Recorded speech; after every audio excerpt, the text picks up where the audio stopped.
sekarang lagi liburan nih sekolah. Betul nih banget. anak-anak pasti biasanya diajakin sama ibu-ibunya buat bikin puding macam-macam bentuk ya dok ya. Jadi dengan macam bentuk ini, macam warna bisa meningkatkan kreativitas anak-anak Intan. Nah, tapi kan nih katanya puding ini tinggi serat. Tapi yang benernya tinggi serat apa tinggi kalori ya dok ya? Takut ya? Takut. Nah, di tengah kita sudah ada Dr. Ngesti Mulyana, spesialis gizi klinik. Siang dok, apa kabar? Siang dok. Nah dok, aku mau tanya langsung ya dok ya. Nih dok, ini katanya nih puding ini, kalau kita makan puding, ini efektif untuk mengatasi sembelit. Ini fakta atau mitos dok? Ini fakta ya. Fakta? Iya, untuk mengatasi sembelit memang puding bisa mengatasi sembelit. Nah, di Indonesia biasanya kalau kita mau bikin puding itu ada yang dibikin dari agar. Agar ini dibikin dari rumput laut, tinggi serat. Nah, tentu saja dengan serat yang tinggi dia akan mengatasi sembelit, ya kan. Terus kemudian ada juga yang jelly. Nah, biasanya jelly ini lebih kenyal. Dia ini dibikinnya dari serbuk konyaku. Konyaku. Iya, konyaku itu sama dengan bahan dasar shirataki.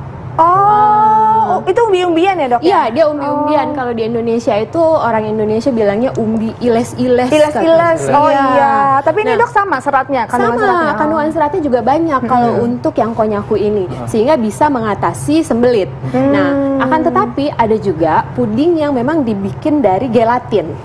Nah, itu apa dok? Kalau gelatin ini bahan dasarnya adalah tulang sapi atau ada yang tidak halal juga dari tulang babi, gitu ya. Nah, kalau yang pudingnya berasal dari gelatin ini memang nggak ada seratnya. Dia kandungan seratnya memang nggak ada, sehingga ya nggak bisa mengatasi sembelit gitu. Contohnya apa dok? Atau cara kita membedakan mana yang terbuat dari gelatin, mana agar-agar, mana puding, mana jelly? Oke. Biasanya kalau gelatin itu dibikin dari gelatin biasanya seperti panna cotta gitu ya, seperti ini. Dia teksturnya itu enak loh dok. Ini ya dok. Creamy Ini gitu ya.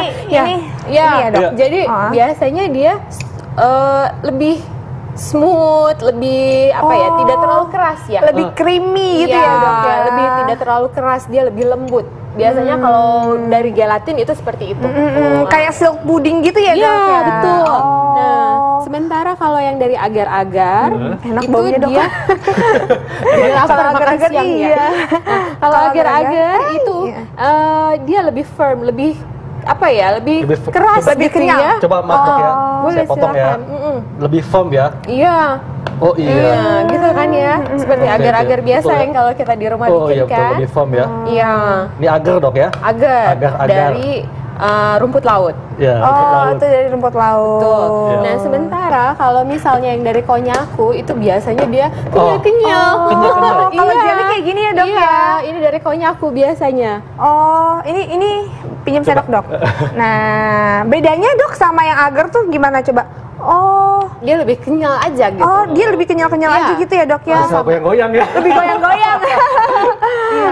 Gitu bedanya. Kalau ini apa nih dok? Ini saya penasaran yang ini nih. Ini apa? Sama. Ini jelly yang juga? seperti ini seperti ya jelly, dia dari konyaku biasanya. Nah dok, tapi kalau diantara jelly, gelatin sama agar-agar itu kan semua orang kayaknya penasaran ya. Lebih sehat yang mana sih dok? Wow, ternyata banyak ya dok ya tanaman-tanaman herbal yang bisa kita tanam juga di rumah. Ada kunyit, ada jahe, pokoknya banyak deh ya. Dan kita balik nih ngomongin puding nih ya. Iya. Jadi puding ini nih ada agar, ada jelly dan ada gelatin ternyata jenisnya. Iya, ternyata beda-beda ya. Nah tadi di depan kita ada apa dok? Tadi ada agar, ada jelly, ada gelatin. Nah ini mau cobain nih dok. Iya Tadi kan kita udah cobain potong-potongnya ya. Sekarang kita mau cobain rasanya. Sekarang dokter Heka dulu deh. Aku mau coba yang gelatin ya. Dan jelly ya. Iya. Oke, coba ya. Bismillahirrahmanirrahim. Lembut ya. Enak. Enak dok. Enak ya? Rasanya lebih lembut ya? Lembut, kemudian manis dok ya. Pokoknya kenyal deh di mulut. Tapi dok, itu kan gelatin tadi dokter bilang itu berarti kalorinya paling tinggi ya dok ya? Di antara yang lain ya? Karena biasanya kalau kita bikin puding dari gelatin, dia akan memakai banyak susu misalnya, terus kemudian telur, whipped cream, gula udah pasti. Gula udah pasti. Makanya enak ya. Jadi ini kalorinya biasanya lebih tinggi dibandingkan agar-agar, karena agar-agar biasanya ya itu ditambah buah, jadi kalorinya lebih. Sekarang kita coba ya agar-agarnya. Enak. Enak dok. Manis nggak?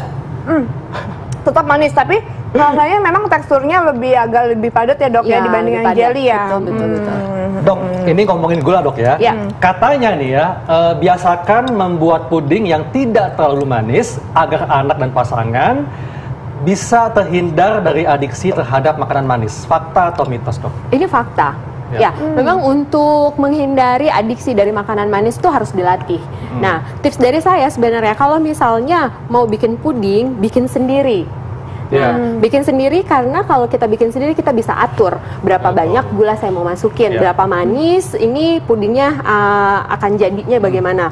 Nah, belinya adalah yang powder begini tapi yang nggak ada rasanya harusnya. Oh, yang plain? Iya, yang plain.